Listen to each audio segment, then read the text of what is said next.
Es ist schon krass, halt, wie viel hinter so einem Ski steckt, bis du kannst mit dem Skifahren kannst.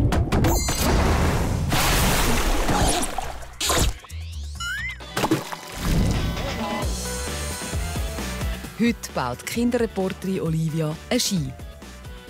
Der René Unternährer ist Skibauer im Entlebuch und zeigt ihr, wie das geht. Als ich die Ski gesehen habe, dachte ich, wow, die sind mega krass schön und so. Und dann, als wir in die Lagerhalle gekommen sind und das Zeug zuerst geschliffen haben, wir haben das Metall zuerst geschliffen, dachte ich, oh krass, und das ist nur eine kleine Schicht von dem Ski. Ich hätte nicht gedacht, dass es so krass aufgebaut ist. Ich kann mir schon vorstellen, dass es sicher mehrere Schichten gibt. Und halt auch, dass man sie irgendwie zusammenbringen muss, also mit Leim oder so. Ich habe gewusst, dass es Holz drin hat. Aber ich hätte nie gedacht, dass es so cool und aufwendig ist. All die Schichten von so einem Ski kommen in eine Form, die Olivia zuerst einfetten muss. Ein bisschen so, wie wenn du einen Kuchen backst. Es ist eigentlich wie bei einem Kuchen, weil dann machst du mehrere Schichten. Einfach bei einem Kuchen ist alles im Einstieg. Aber dann haben wir wie so mehrere Schichten da, oben drauf etwas drauf und dann wie in den Ofen da, halt in die Preis und jetzt das Preis. Damit all die Schichten aus Kunststoff, Metall und Holz zusammenhalten, braucht es ganz viel Leim. Und wie viel stellen die jetzt da so her pro Tag? Also pro Tag können wir in der Regel 2 Pärchen. Eins am Vormittag und eins am Nachmittag. Und das da, was unten ist, das, was du jetzt siehst, anschaust, das ist nachher der Belag. Nach dem Belag legt der Skibauer René die Metallkanten in die Form. Olivia hat sich gewünscht, herauszufinden, wie so ein Ski entsteht. Ich fahre seit klein auf Ski. Mein Papi ist auch bei der Skischule tätig. Also er war mal Skilehrer, ist jetzt der Chef der Skischule. Meine Schwester ist am Helfen bei der Skischule. Ich darf nächstes Jahr helfen. Halt Skischule geben. Und ich finde es halt richtig cool, Skifahren. Und es bedeutet mir halt viel, weil ich das seit klein auf mache. Ja, super! Damit der Holzkern die richtige Form hat, muss Olivia schleifen. Wenn die Dicke genau stimmt, wird auch der verleimt. Das Leimen habe ich halt schon cool gefunden. Einfach am Anfang haben wir geschaut, was, wo und wie ist, aber dann ist es halt schon recht zügig gegangen. Ja. Und vor allem sind schwarze Leim. Ich habe nie schwarze Leim gesehen. Es ist wie wenn du im Sandwich die Soße drauf tust und dann kommt genau, wieder... oder die Scheibe, mit der Salami ja. Und das hier kommt, Käse und einfach kommt jetzt da auch andere Sachen rein.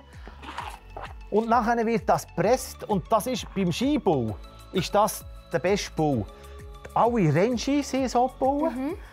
Die haben die Ski, die mit dem Sandwich gebaut werden, die haben auch am längsten. Ja. Obendrauf kommt jetzt noch das Deckblatt aus Holz. Dann Deckel zu und ab in die Presse. Sehr richtig. Und drauf tun. Und kann man zu der Presse rüber. Schnell mitkommen. Jetzt legen wir den hier drauflegen. Die Ski werden jetzt bei 75 Grad mit mehreren Tonnen zusammengepresst, bis der Leim trocken ist. Der Leim ist halt in der Presse richtig rausgekommen. Weil der René hat auch gesagt, lieber zu viel Leim als zu wenig, weil wenn es zu wenig ist, dann hebt es einfach nachher nicht. Und das ist recht blöd. Da siehst du es, schau, da siehst du es runterlaufen. Ah, ja. Jetzt kannst du wie. 1,5 Stunden später holt Olivia die frisch gepressten Ski dann wieder aus der Presse.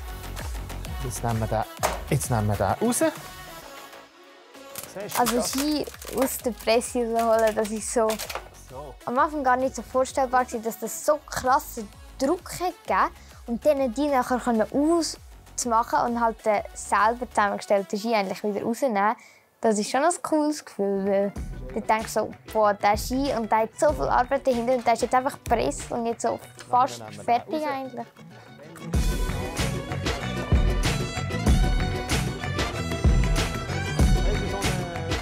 Und so sehen die Ski aus, wenn die Geräte rundum abgeschliffen sind. Was noch fehlt, ist das Logo. Das wird eingraviert. Jetzt geht die vorne. Ja. Die geht genau dort hin, wo sie muss, aber die Höhe müssen wir jetzt noch einstellen. Also im Eingravieren, ich habe gedacht, das geht anders. Ich habe es mir nicht so vorgestellt, aber es ist halt mega cool.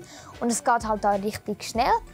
Auch am Schluss haben wir dann noch habe ich noch so die Schweizer Kreuz reinkleben. Und das ist halt auch viel schneller gegangen, als ich denke. Ich habe gedacht, das wird vielleicht immer eingraviert, aber am Schluss hast du einfach so rein tun mit so einem speziellen Leim. Das ist doch gut. Ja. Am meisten überrascht hat mich, glaube ich, dass so eine Ski richtig viele Schichten hat und halt auch das Bindung so leicht zu montieren ist. Und das hätte ich nicht gedacht. Also so leicht ist es jetzt auch nicht, aber dass es so schnell eigentlich gemacht ist. Raus, und jetzt tun wir noch 2. Bis so ein Ski wirklich fertig ist und er kann verkauft werden, um auf die Piste zu gehen, geht das halt recht lang und ist mega zeitaufwendig. Und jetzt weiss ich halt auch, wie so ein Ski entsteht, aus was er besteht. Und halt, ja, jetzt tun wir das halt mit einer ganz anderen Perspektive betrachten. Und ich habe es halt einen mega coolen Nachmittag gefunden. Also, ich würde es gerne wieder machen.